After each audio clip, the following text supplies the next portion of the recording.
네, 오늘은 맥주 감사 주일입니다. 지난 상반기 동안 지켜주신 하나님의 은혜에 감사드리며 우리 성도 여러분 가정에도 주님의 평강이 임하시기를 간절히 원합니다. 오늘 시인의 시 제목에 보니까 이런 제목이더라고요. 한 개의 기쁨이 천 개의 슬픔을 사라지게 한다. 슬픔을 사라지게 하기 위해서는 많은 기쁨이 필요 없다는 거예요. 한 개의 기쁨만 있으면 이 수많은 슬픔을 사라지게 할 수 있다. 한 개의 기쁨이라면 천 개의 슬픔도 사라지게 하는 놀라운 힘이 있다는 것을 말해줍니다. 또 이런 말이 있더라고요. 즐거운 경험은 나를 넓은 사람으로 만들고 아프고 힘든 경험은 나를 깊은 사람으로 만든다. 그럼 우리가 즐겁고 신나고 깊은 경험들을 하게 되면 우리가 아주 넓은 사람들이 되죠. 마음도 되게 넉넉해지고 넓어집니다. 또 힘들고 어려운 일을 겪어나가면서 우리가 점점 깊이 있는 사람이 되는 것을 경험하게 됩니다. 여러분 점점 넓어지고 계십니까? 점점 깊어지고 계십니까? 행복한 교회가 되려면 세 가지 변화가 나타나야 됩니다. 생각이 변화되어야 되고요. 말이 변화해야 되고 습관이 변화되어야 됩니다. 이 생각이 먼저 변화되어야 되는데 부정적인 생각에서 긍정적인 생각으로 변화되어야 합니다. 또 말이 변화되어야 됩니다. 생명을 죽이는 말을 그런 언어에서 생명을 살리는 언어로 변화되어야 됩니다. 생명을 죽이는 언어 어떤 언어입니까? 비난하고 비방하고 헐뜯고 뒷담화하는 것. 그러니까 생명을 살리는 언어는 격려하고 위로하고 용서하고 용기를 북돋아 줍니다. 또 마지막으로 습관이 변화되어야 됩니다. 나쁜 습관들은 점점 없애고 좋은 습관들을 만들기 위해서 끊임없이 부단히 노력해 나가야 되는 거죠. 좋은 습관을 가지려는 열성이 우리 안에 있을 때 좋은 습관들을 세워 나갈 수가 있습니다. 이렇게 세 가지 변화가 우리 앞에 나타나야 교회는 행복한 교회가 될 수가 있는 것이죠. 교회가 행복하면 성도도 행복합니다. 행복한 성도는 항상 기뻐한다고 말씀합니다. 우리 데살로니가전서 5장 16절 같이 한번 읽어볼까요?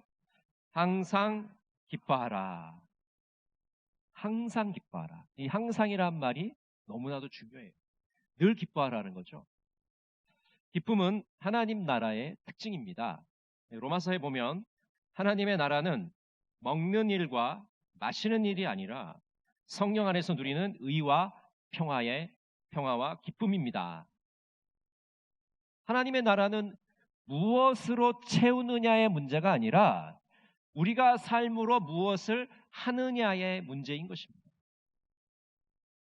예수님은 우리의 삶을 바로 세우시고 기쁨을 통해 완성해 나가십니다. 그래서 우리가 기뻐한다는 것은 그저 감정적인 그런 표현이 아니라 우리가 예수 안에서 든든히 서가고 있음을, 완성되고 있음을 보여주는 것입니다. 정말 신기한 건 뭐냐면요. 어떤 모임에 가도 그 모임에서 밝은 표정을 하고 있고 웃고 있고 즐거워하는 분들은 대개가 그리스도인이라는 것입니다. 물론 이게 100% 그런 건 아니고요. 어느 모임에 가도 그런 분들이 그리스도의 향기를 나타내고 있는 것을 우리가 보게 됩니다. 여러분 어떻게 항상 기뻐할 수 있을까요? 존재의 근원에서 이 기쁨이 흘러나와야 되는 것입니다. 우리 인간은 변덕이 심한 존재입니다. 감정의 기복이 심합니다. 기분이 굉장히 좋았다가 갑자기 어느 순간에 기분이 나빠집니다. 작은 일에도 민감하게 반응하고 쉽게 분노합니다. 신경질도 잘 부리고 짜증도 잘 냅니다. 상황이나 감정에 좌우되기 쉽습니다. 그런데 예수님을 믿으면 우리 안에 샘솟는 기쁨이 넘치게 됩니다. 이 기쁨은 상황이나 감정의 영향을 받지 않습니다. 종교개혁자 루터는 이런 말을 했습니다.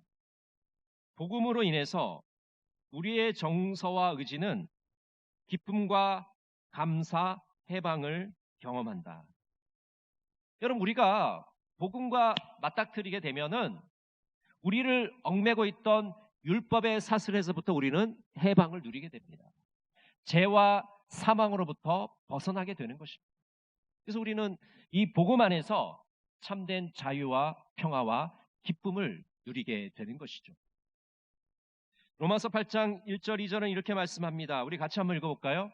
그러므로 이제 그리스도 예수 안에 있는 자에게는 결코 정죄함이 없나니 이는 그리스도 예수 안에 있는 생명의 성령의 법이 죄와 사망의 법에서 너를 해방하였습니다.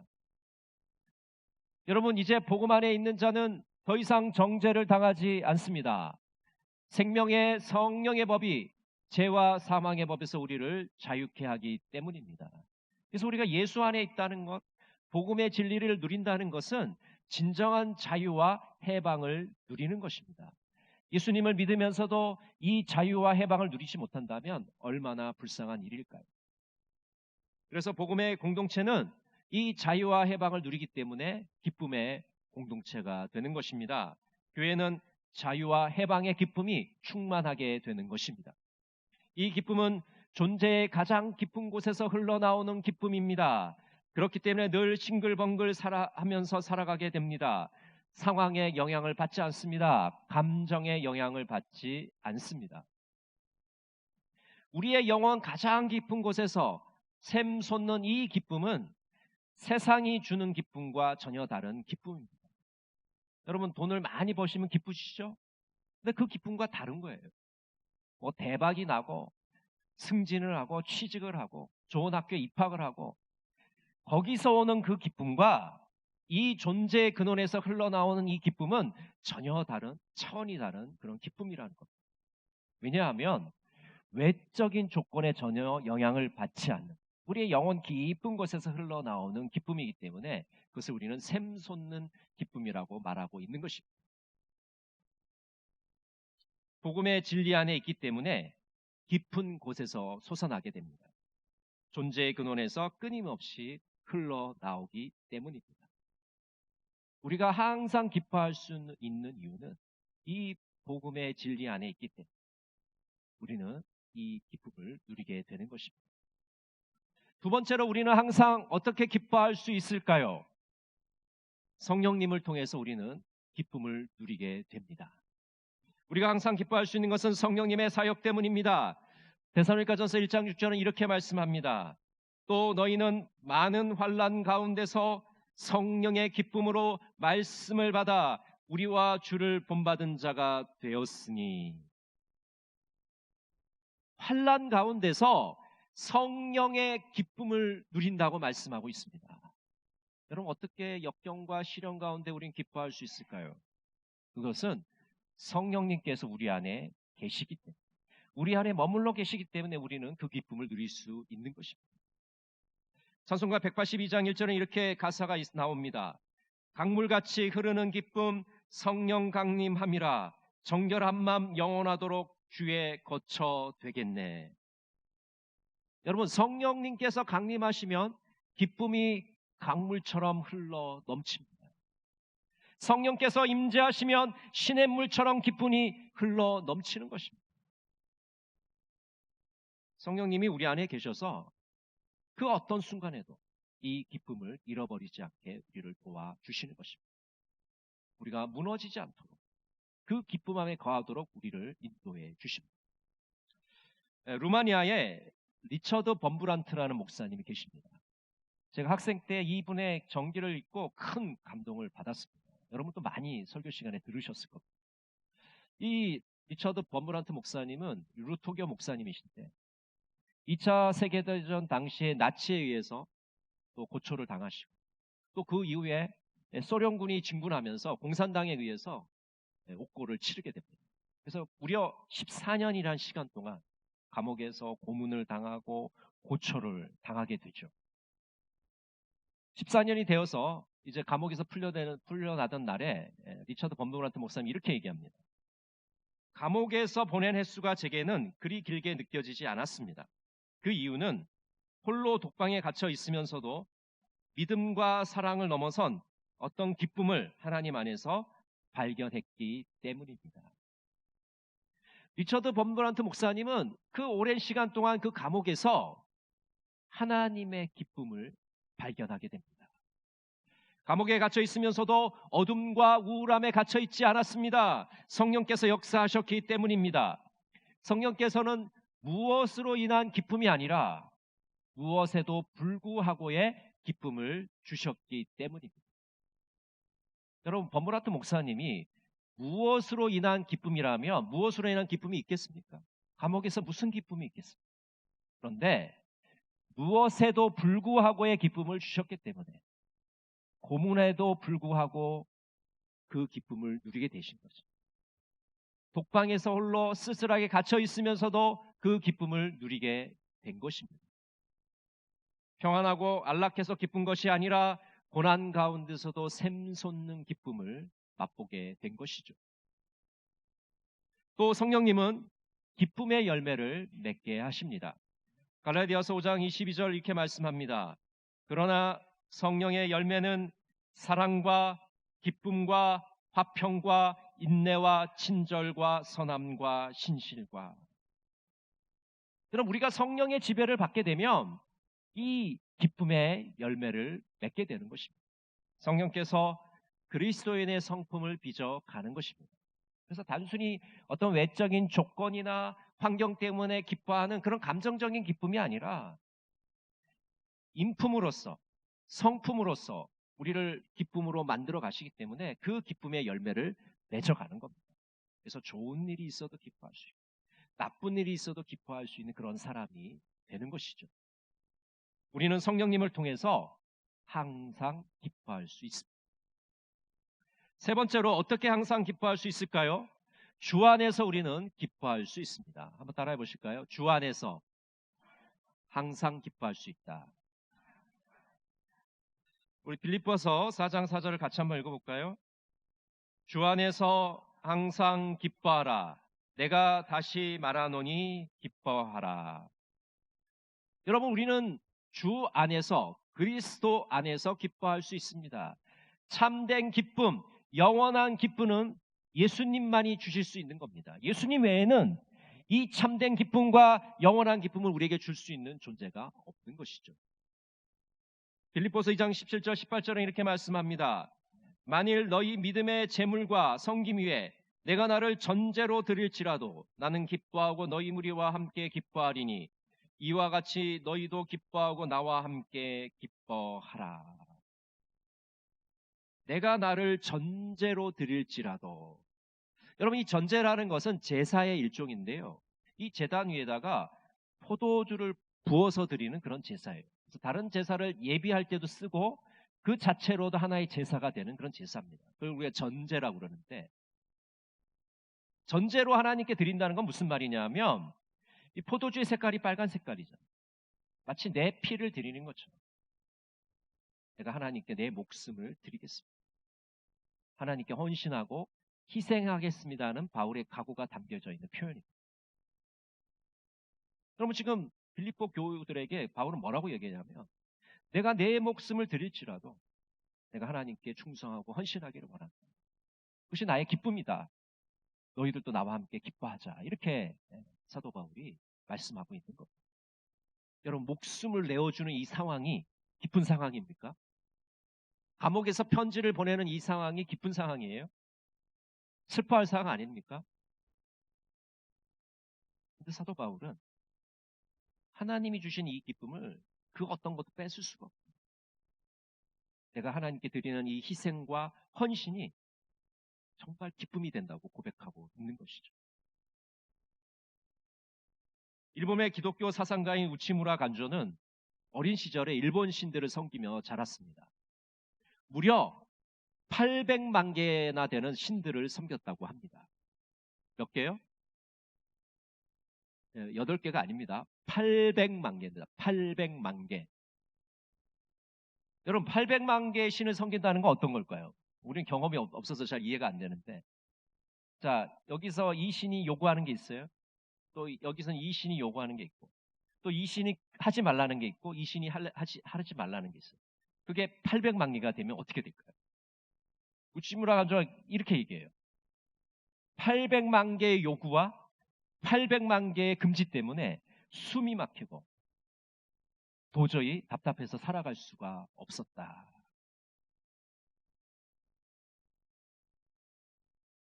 그래서 이 어린 시절의 우찌무라 간조는 굉장히 소심하고 성마른 그런 성격의 소유자가 됩니다. 말도 별로 없고 늘 신경질과 짜증을 부리는 그런 소년입니다. 그런데 이 우찌무라 간조가 예수 그리스도를 만나게 되고 이렇게 고백합니다. 많은 신이 아닌 오직 한 분 하나님은 내 작은 영혼에 참으로 기쁜 소식이었다. 여러분, 복음이 기쁜 소식이란 뜻이잖아요. 우찌무라 간조가 이 복음의 기쁜 소식을 접하게 되고 진정한 기쁨을 발견하게 됩니다. 800만 개의 요구와 800만 개의 금지가 아니라 예수 그리스도 안에서 진정한 자유와 해방을 누리는 기쁨을 맛보게 되는 것이죠. 우찌무라 간조는 쾌활해지고 지적으로 건강해졌습니다. 그리고 주님 안에서 참된 기쁨을 발견하게 됩니다. 여러분, 기쁨이라는 것이 단순히 웃는 것이나 즐거워하는 것이 아닙니다. 예수님 안에서 참된 만족을 누리는 거예요. 그래서 예수님 외에는 다른 것은 저에게 기쁨을 줄 수 없습니다. 만족을 줄 수 없습니다. 예수님만으로 만족합니다. 예수님 안에서 나는 풍족합니다라고 고백하는 것입니다. 그것이 바로 예수 그리스도 안에서 기쁨을 누리는 것입니다. 예수님께서는 우리와 함께 하시고 우리와 동행하시기 때문입니다. 우리 히브리서 13장 5절을 같이 한번 읽어볼까요? 돈을 사랑하지 말고 있는 말을 족한 줄로 알라. 그가 친히 말씀하시기를 내가 결코 너희를 버리지 아니하고 너희를 떠나지 아니하리라 하셨느니라. 그럼 주님께서 어떻게 말씀하십니까? 내가 너를 버리지 않겠다. 내가 너를 떠나지 않겠다고 말씀하지 않으십니까? 우리를 버리지 않으시는 주님, 우리를 떠나지 않는 주님, 그 주님이 우리와 함께 하십니다. 지금 2부 예배를 드리는 이 순간에도 우리와 함께 하심을 믿으시기 바랍니다. 마태복음 28장 20절은 이렇게 말씀합니다. 내가 너에게 분부한 모든 것을 가르쳐 지키게 하라. 볼지어다 내가 세상 끝날까지 너희와 항상 함께 있으리라 하시니라. 세상 끝날까지 내가 너희와 항상 함께 있겠다. 여러분, 주님께서 세상 끝날까지 우리의 숨이 멈추는 그날까지 함께 하시겠다는데 우리가 두려워할 것이 무엇이 있겠습니까? 불안해할 것이 무엇이 있겠습니까? 슬퍼할 것이 무엇이 있겠습니까? 주님께서 우리와 동행하시고 우리와 함께 하시기 때문에 우리는 늘 기뻐할 수 있습니다. 항상 기뻐할 수 있는 것입니다. 주 안에 있습니다. 우리는 항상 기쁨을 누릴 수 있는 자가 되는 것을 믿으시기 바랍니다. 치유 상담가 중에, 치유 사역자 중에 정태기 목사님이라는 분이 계십니다. 이 목사님이 이런 간증을 하셨어요. 정태기 목사님이 어느 날 신앙의 위기를 맞게 되었습니다. 기도도 나오지 않고 알 수 없는 분노로 짜증이 났습니다. 사역의 기쁨이 사라지고 탈진해 버렸습니다. 그래서 산으로 기도원으로 헤매고 다녔습니다. 그렇게 헤매고 다녔는데도 전혀 나아지지 않고 답답함은 여전했습니다. 정 목사님은 나환자들이 있는 소록도로 가게 되었습니다. 수요 예배 후에 기도하고 있는데 뒤에 앉은 분의 기도 소리가 들려옵니다. 하나님의 은혜가 너무나 큽니다. 제가 어찌하면 하나님의 은혜를 10,000분의 1이라도 갚겠습니까? 정 목사는 궁금해서 뒤를 돌아보니까 한 노인이 앉아서 기도하고 있었어요. 나병으로 인해서 얼굴이 다 형태가 뭉그러져서 전혀 알 수 없는 그런 얼굴을 하고 있는 노인이었습니다. 그리고 손가락이 다 녹아서 손목만 남아있는 그 손목으로 박수를 치고 있는 감사의 기도를 드리고 있는 노인을 보게 됩니다. 예배 후에 그 노인과 이야기를 하게 됐어요. 정 목사님 이렇게 질문했습니다. 할아버지, 뭐가 그렇게 고마우세요? 내가 나병에 걸리자 가족도 나를 버리고 친구들도 나를 버렸어. 그런데 이 소록도까지 따라오신 분이 있지. 그분이 누구십니까? 바로 예수님이 나를 따라오셨지. 저 목사님은 이 노인의 말을 듣고 충격을 받게 됩니다. 그리고 일주일 동안 그 노인과 지내면서 변화를 체험하게 되었습니다. 목사님의 마음속에 알 수 없는 기쁨이 출렁대기 시작했습니다. 나중에 부두에 나올 때는 덩실덩실 춤도 추었습니다. 어떤 사람들이 보면 이상한 사람이라고 생각할 수도 있었을 겁니다. 평안과 기쁨이 넘쳐서 견딜 수가 없었습니다. 그날 이후에 정 목사님은 한 번도 탈진 증세를 경험하지 못했다고 고백하고 있습니다. 여러분, 정 목사님은 몸과 마음이 완전히 지쳐서 아무런 에너지가 남아있지 않았습니다. 알 수 없는 분노와 짜증이 일어났습니다. 예수님을 믿는 기쁨을 잃어버린 것입니다. 그런데 소록도에서 나병 환자를 통해서 하나님의 은혜를 깨닫게 됩니다. 감사의 제목을 발견하게 됩니다. 기쁨의 근원과 접속하게 됩니다. 이렇게 되자 그 마음이 치유되고 사역이 회복되었습니다. 여러분, 2부 예배를 드리고 있는 우리 성도 여러분, 지금 많이 피곤하고 지쳐 있으십니까? 알 수 없는 분노가 마음속에서 일어나고 계신 분이 계십니까? 에너지가 다 바닥이 나서 아무런 힘도 없으십니까? 기쁨의 근원 되시는 예수 그리스도에게 나가시기를 바랍니다. 그 예수님께 접속되시기를 바랍니다. 기쁨의 근원과 닿게 되면 성령님께서 우리에게 풍성한 은혜를 부어주십니다. 하나님의 임재를 체험하게 되고 우리 안에서 감사와 기쁨이 흘러나오게 되는 것입니다. 맥주 감사절을 우리 보내면서 항상 기뻐하시는 우리 동강의 모든 가족들이 되시기를 간절히 바랍니다. 기도하겠습니다. 사랑의 하나님, 행복한 교회가 되기를 원합니다. 행복한 성도가 되기를 원합니다. 항상 기뻐하게 하소서. 기쁨의 근원에 닿게 하시고 성령 안에서 주님의 임재를 체험하게 하여 주시옵소서. 예수님의 이름으로 기도드립니다. 아멘.